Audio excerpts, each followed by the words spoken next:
My journey started in a very traditional family. I was raised in a very traditional family. I was the eldest of the five children. My father worked for postal department. He was in a transferable job, so I pretty much spent my childhood days with my grandparents in the village. I attended the village school, a government school, and the medium of instruction was Kannada. But that was not a problem. We had fantastic teachers and the facilities were pretty good. So that was the beginning. And later, I also happened to go to a high school which had excellent facilities and they encourage students to do things beyond the academics. We were allowed to take part in all the activities. As far as the influences, my grandfather was the village Ayurvedic doctor. He introduced me to several medicinal plants. He showed me how to identify them early on, so I developed interest in those plant recognizing and their usage. I also had an uncle who was a statistician. He would come home once a week and see the work we were doing, and he was very encouraging to me. So that's how my journey started. Yeah, actually, identifying and seeing the whole process of how the medicine was made, how herb was turned into medicine, that itself was very fascinating to me growing up, and I familiarized myself with some of those processes as well, how to make the pills, how to make the extracts, all those processes uh, were very fascinating to me. And it was almost certain that I would go into studying Ayurvedic medicine after my 12th grade. But at some point, I realized that that's not what I wanted to do, and I was still keen on continuing with the physics, chemistry, and math. And I could not think of giving up these subjects for studying Ayurveda. That's how I continued doing my BSc. And when it came to choosing chemistry also, it was pretty hard. I was fascinated by the colorful reactions, but it was also equally hard for me to give up physics and math to choose chemistry alone. So, but I made the decision because of the job opportunities and a number of seniors and my professors, they all advised me to go into chemistry. I also went back and forth to the department to find out what scopes were there, and so that was the beginning in chemistry for me. Of course, there were techniques that were used. We did not have many instruments, but we were allowed to go out and see and explore things. We also had a science exhibition wherein so many things were brought together, and I'm really surprised the way the exhibition was conducted those days at that level. So that was a very interesting thing for me and for the rest of the students in the school. Okay. After my MSc, I started as a lecturer in a local college. And although I have heard of Bhabha Atomic Research Center, I did not know that they were recruiting people. There was a training program. I had no idea. One of my uncles happened to see a small advertisement in a local newspaper, and he brought that to me and he asked me to apply for that job. That's when I applied for the job at Bhabha Atomic Research Center. In the beginning, it was training for 1 year where we were exposed to many different courses, and it was it was a very hardworking time, and also it gave exposure to many of the subjects that we could later possibly choose from. So I ended up choosing material science section in chemistry division. So I joined a group which was working on metal hydrides, Metal hydrides is a class of materials wherein hydrogen atoms are absorbed into the metals and alloys. So you can store hydrogen in the form of gaseous hydrogen in high pressure cylinders, or you can also store them in liquid form, or you could store in some matrix such as metal hydrides. There are also complex hydrides and other chemical compounds. So the group I joined was already working on metal hydrides, and I was trained by my boss, Dr. Prithviraj. He taught me the lab techniques and how to go about. So the areas that I worked are transition metal and rare earth based compounds.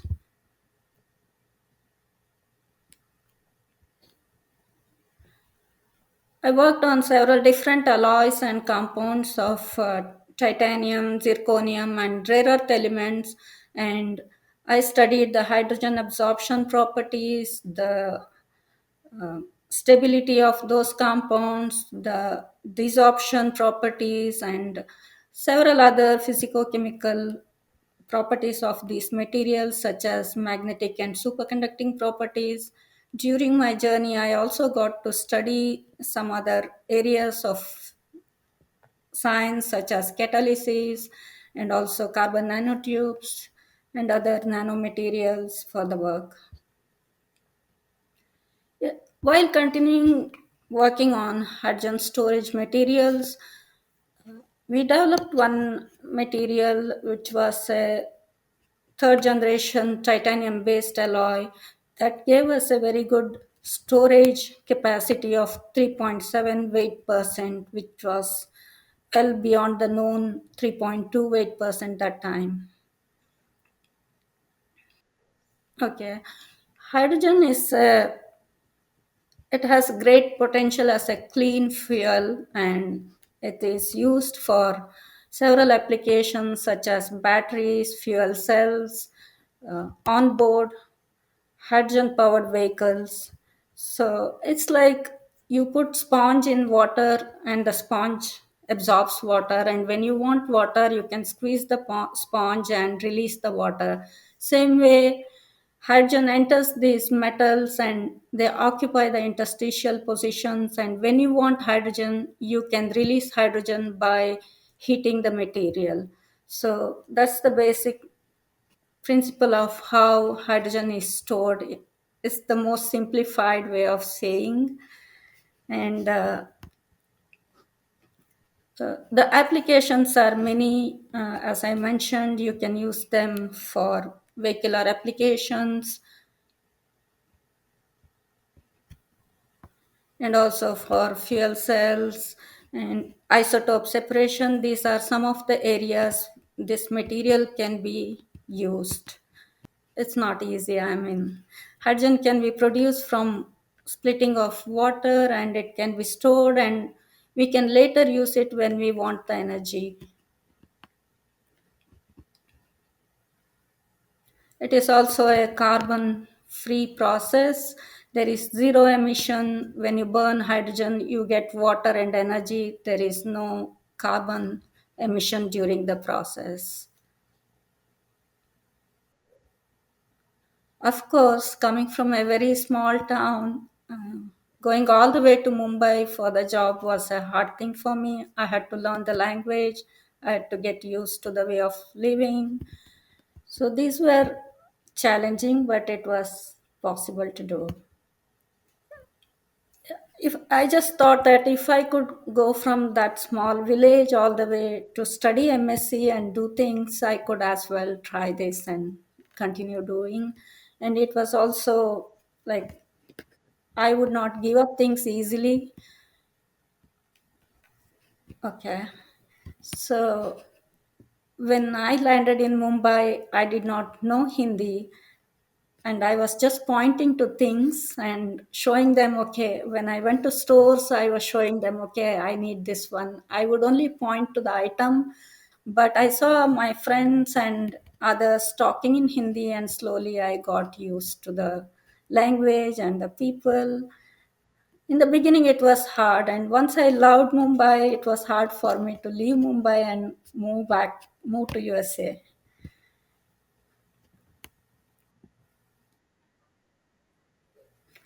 It was my family. Because of the family reasons, I had to quit the job that I had in Mumbai. I'm not. After moving to USA, it was I had a gap, and I had to keep up with science. For that, I continued reviewing the articles, journal articles, and also I continued doing pro bono research at the university. Later, when the NSF funded project came up, I joined the project and I contributed as a senior scientist to build the facilities and the protocols in the lab. However, during the COVID time, I switched to a COVID helpline and I continue to work in that helpline for the state of Indiana. I'm not into science right now. Yeah, before moving to the US and also in the lab that I worked in the US, I have mentored students and the juniors who work there. So, mentoring is very essential in the science because for me personally, I had a very good mentor, my boss, Dr. Prithviraj. He trained me, and the way he trained was so positive. I was allowed to try things in the lab. So that's where the mentoring helps, I believe. And also, whatever knowledge we have, we can share with the students. That would be beneficial for the students. Here, I also came across a voluntary organization called School on Wheels, and this organization tutors students, the underprivileged students from downtown areas after school. I was having the opportunity to tutor students for some time, and I found the progress they were making and the impact that was made on the students extremely useful. It was not only teaching the student and helping the student. The idea that organization had was that if you train and if you give good education to a student, it is not just the student who benefits, it's the whole family that benefits from the tutoring that we do. This is a this is an organization started in Indianapolis. They also have branches in other parts of United States. It is a volunteer teachers running the organization. Try as many things as possible. There are so many options now. It's not just you listen from your seniors or teachers or your family. Nowadays, there are a lot of opportunities, and also you can explore and you can really get a wealth of knowledge using internet and other resources. Get connected, find out what is your passion, and pursue that. After moving to the US, I found that our Indian way of living is the most sustainable way of living, where we respect nature and where we also conserve things. Here, for example, I happened to do a design thinking project with the students. They were basically middle school and high school students, and it was mind boggling to see that 30 to 40% of the food gets wasted. And we always believe that the food conserved is like food produced, right? And it was really mind boggling. And what we found out during our discovery that building good habits early on, exposing the children early on, is very useful in building habits and making them more responsible uh, citizens later, is very necessary. And also, personally, I also started doing composting and growing my own kitchen garden once I started working with those students. I always believe that don't give up so easily, keep trying, and we can do the things. It's not, although it seems difficult, we can do the things. And I will do, that's what I always think.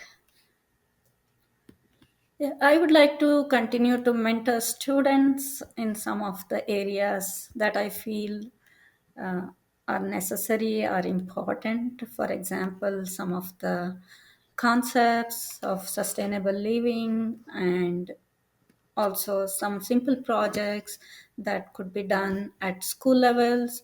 I also I did a project for the village school which I attended, and we actually contributed to a library. We set up a library there so that the rural students can also access both Kannada and English books. They have plenty of books now, more than 500 books are available to them. So I would like to do some projects with the students and the schools going forward, and also contribute in subtle ways which can help the future generation. This is the anecdote about how my grandfather was making medicine. I remember he was making a medicine using copper metal. He would take a pomegranate fruit, de-seed the fruit, and fill in with several herbs along with a small piece of copper. And he would also cover that fruit with several layers of leaves and bake in hot coal. At the end of the process, when he would open the pomegranate fruit, we could see just some kind of powder. There was no copper metal left. So I remember that was something we were not believing when he said it would go into powder form. Probably it had formed some kind of ash. Yeah, I mean, when I grew up, actually, I wanted to analyze, but that didn't happen. Okay, the next anecdote is about my school days. One day, I was playing at my friend's place after the school. My sister came and said, "You need to go home immediately. Your science teacher is waiting for you at our home." But I did not believe that, but that was true. I had won a prize in a competition and I had to go to the town immediately. And my teacher had come home to take me to the town. I had to sit as a pillion rider. I was very shy about it, but I had no choice. Otherwise, I had to walk 2 miles. He rode me to the venue and I could receive the prize. That was the kind of encouragement I was getting from my teachers. The next one is about the lab. I remember being very nervous. The next one is about the lab. In the beginning, I was very nervous by looking at all those big cylinders, the gas lines, and the arc melting apparatus. Slowly, with the help of the seniors, I was able to learn how to use them and I got comfortable using all those facilities. One other situation in the lab that I remember is about the material itself.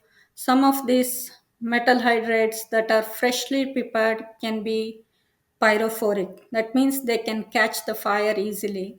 So it was always a scary moment for us to take out the hydrogen, but there were always stories that there were fire accidents, but nothing had happened during the time I was there. And we had the rule that at least two people should be there in the lab while doing the process, and we had to follow all the protocols. It became a routine thing afterwards. So this one about is about how we can make life sustainable. Is that okay? Okay. Okay. So this one is about how we can make sustainable living. After moving to the US, I started appreciating the Indian way of life as even more sustainable. The way we conserve things and the way we respect nature can be a good example. Here in the United States, we do not even dry the clothes outside. We use electricity even in the peak of the summer to dry our clothes. I feel we should harness the renewable energies such as wind and solar whenever possible. You know, the hydrogen that is produced by splitting water using these renewable energies is called green hydrogen. And when you burn hydrogen, there is no carbon emission, there is just water and energy. I hope someday the vehicles will be running on hydrogen fuel. Also, at individual level, we can observe our own carbon footprints, how we use certain things such as appliances, whether we can compost material or we can do uh, some processes manually, or we can even use mechanical things instead of electrical things to avoid energy usage, excess usage.